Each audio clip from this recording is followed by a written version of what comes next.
বন্ধুরা দেখো, আজকের আমি রান্না করব চাউমিন। এখানে আমার আলু ভাজা হচ্ছে আর এখানে আমি চাউমিন সিদ্ধ বসিয়ে দিয়েছি।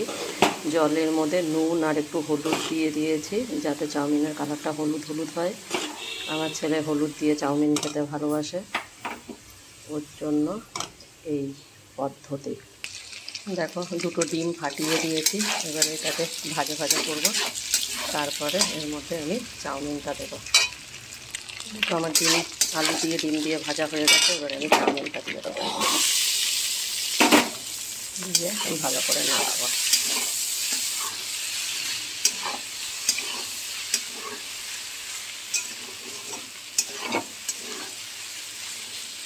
এবারে এর মধ্যে একটু ভিনেগার দেবো।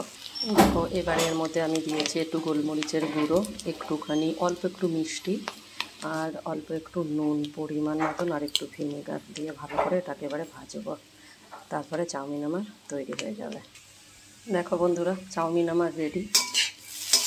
ভিডিওটা কেমন লাগলো সবাই একটু লাইক, কমেন্ট আর শেয়ার করো। দেখো, চাউমিনটা পুরো ছাড়া ছাড়া হয়েছে, একদম ঝরঝরা। Tata, by.